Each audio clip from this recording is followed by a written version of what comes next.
Cyrus is probably the most popular teenager in the world, but she reveals how even she had to overcome many of the same childhood traumas that every young kid goes through in her surprisingly intimate new book, which I have here. It's called Miles to Go. Please welcome Miley Cyrus.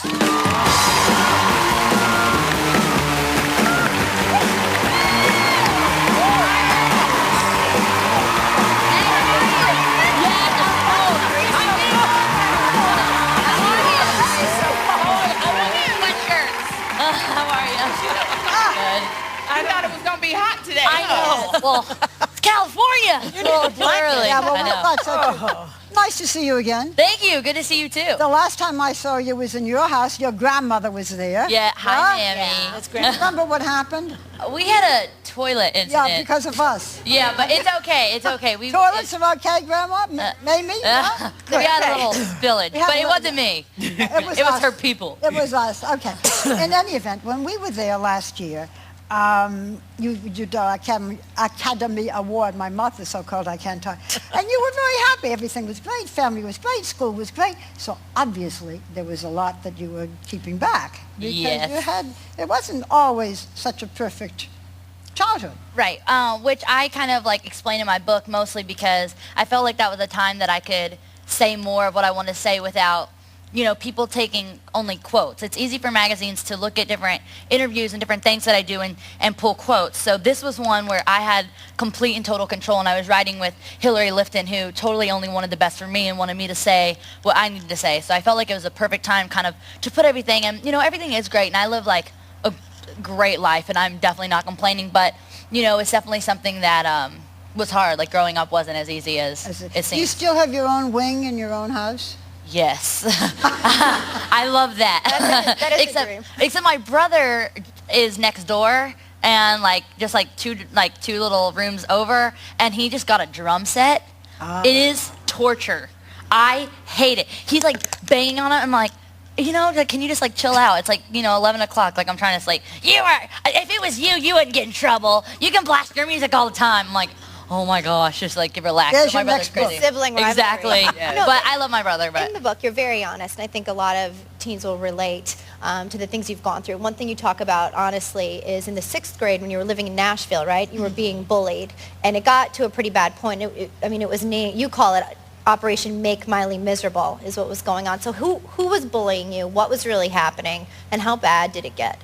Well, the reason that I chose to talk about it was because I definitely didn't want to, you know, like scare kids, especially the ones that were reading this sometimes haven't gone through that yet, haven't been to middle school or been to high school, so they didn't get it. So I kept it pretty I kept it detailed but still kind of like vague without getting too specific and too like scary, but it was just more of me trying to tell kids that what I don't want to happen is them get to that point that I was at. I mean, like I say one thing like getting locked in the bathroom. That's something that is really scary, but it's definitely not the worst thing that ever happened. There was times where, you know, so many different people would get involved and it just got really difficult. So did you go to a teacher? I forget how. I went to, well, my dad was being a snoop and heard me on the phone, and he went to the principal, and then it turned out that, you know, there had been past things before, and so then it started getting too big, and I'm like, you know, I'm ready. I don't want to start getting involved with police and all this stuff. I want to like back out, you know, and so then I start getting scared, and then, you know, that's kind of the best thing to do, honestly, is like don't be scared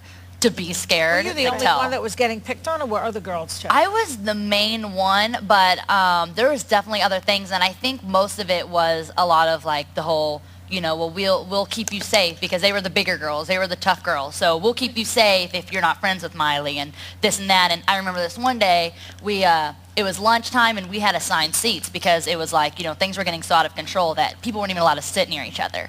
And there was a assigned seat day, and you could choose your assigned seat, but wherever you sat, that was where you were for the rest of the year, and no one sat with me. So for the rest of the year, I sat alone every day. And so that's the scariest part, just being alone. Do you think they were just jealous of you because your father was rich and famous? Well, that's kind of like the way I think about it now, but you never think of that when you're in the situation. Sure. You had said that, you know, when you found out you were going to be Hannah Montana, you wrote that you were thinking, get me out of here, get me away from these girls. And then you said that it felt like God had saved you from an impossible situation. So now that you are on Hannah Montana, you've had your success, is there anything you'd like to say to those girls who bullied you? And you know what? I was just saying, I was always put in the stinking back in drama, and they were always put up in the front. Yeah. And I would get so mad. I'm like, why am I not getting cast for the lead? I know I can do this. I know I can do this. And so, ha, ha, ha. I got my own show. So let me ask you this, because there's also a huge problem now with cyberbullying. Yeah. So do you have advice for kids who are being bullied, and what would you say to fans of yours who are doing the bullying? First of all, I think it's all, like you said, I think it's all kind of like a jealousy and almost like a pride thing. And I think it always goes back to the house and the way you're raised and the family. And I feel like, if you feel like your parents are real tough and you don't have anyone to talk to, you have to take it out on, on other kids and whatever. And don't be the tough one. Don't be the strong one, because you're only going to get hurt later, because you don't want to be there 30 or 40 years later, and sitting there being like, oh, I could have had such a great childhood and I missed out on it. And like mostly girls, just the internet is not your friend no matter what. Is just, just be careful. The internet's definitely scary. And even my little sister, she's 9 and just tried to get a MySpace, and I went on there and like deleted it because it's just not safe. Just don't do it. Well, we want you to stay with us, particularly because you also write about the love of your life. I think I interviewed the love of your life just recently. We'll be back. Talk about it. Molly will stay with Your us. legs. I know. I'm freezing. I'm like,